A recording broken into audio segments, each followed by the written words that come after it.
এই ক্যান্ডেলটা দেখলে বাই করবে না, কেন করবে না দেখে নাও।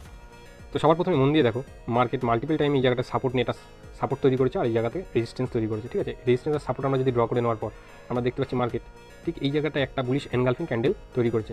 স্বভাবতই বুলিশ এনগালফিং ক্যান্ডেল সাপোর্টে তৈরি হলে ম্যাক্সিমাম রিটেল ট্রেডাররা এখানে বাই করবে, কারণ এটা বাইং সিগন্যাল প্রেজেন্ট করে। এটা এখানে বাই করবে, বাই করলে তাদের এসএল থাকবে ঠিক এর নিচে। সুতরাং এইখানে বাই করার পর তারা ওয়েট করবে 1:2 বা 1:3 এক্সট্রুরিয়ার মেনটেন করে ট্রেড নেওয়ার। এখানে দেখো একটা ব্রেকআউট দিয়েছে মার্কেট, প্রিভিয়াস ক্যান্ডেলের যে হাই ছিল সেটাকে মার্কেট একটা বুলিশ এনগালফিং ক্যান্ডেল দিয়ে এই যে প্রিভিয়াস ক্যান্ডেল হাই সেটাকে এখানে ক্রস করেছে। সেই সব রিটেল ট্রেডাররা এইখানে বাই করতে পারেনি, যারা এইখানে মিসিং করে গেছে তারা এই জায়গাটায় একটা ব্রেকআউট দেখে তারা বাই করেছে। ঠিক আছে, তো তাদের এসএল কোথায় থাকবে? যারা এইখানে বাই করেছে, যারা এখানে বাই করেছে, স্বভাবতই তাদের এসএল থাকবে এর নিচে, এর নিচে, এর নিচে।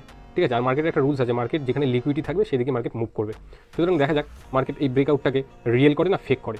তো মার্কেট এখানে আবার বুলিশ ক্যান্ডেল ব্রেকআউট পর আবার একটা গ্রিন ক্যান্ডেল দিয়ে মার্কেট এখানে ক্লোজ করেছে, মানে ব্রেকআউটটা আরও কনফার্মেশন দিচ্ছে, আরও রিটেলটারদের আকৃষ্ট করেছে যে হ্যাঁ তোমরা বাই করো।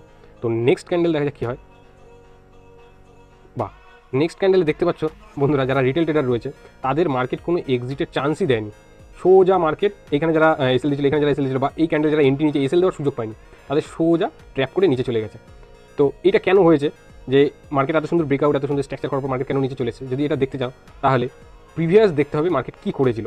প্রিভিয়াস দেখতে পাচ্ছ, এগুলো ম্যাক্সিমাম রিটেল ট্রেডাররা দেখে না, তারা নর্মালি এসে নর্মালি সাপোর্ট রেজিস্ট্যান্স ড্র করেই মার্কেট ট্রেড করতে লেগে যায়। এখানে দেখতে পাচ্ছ শার্প ফল পর মার্কেট একটু কনসলিডেশন করে আবার মার্কেট নিজের ট্রেড ফলো করেছে, মানে এখানে হেভিলি সেলিং প্রেশার প্রথম থেকে দেখা যাচ্ছে যে সেলিং প্রেশার ছিল। সুতরাং যদি ট্রেডার না হও বা যদি বুঝে না ট্রেড করো তাহলে এই লসটা তোমারও হবে। তা ম্যাক্সিমাম অনেকেরই এরকম হয় মার্কেটে, কাদের কাদের এরকম সাথে এরকম হয় যে কেনার সাথে সাথে লস হয়, তারা কমেন্ট অবশ্যই জানাবে।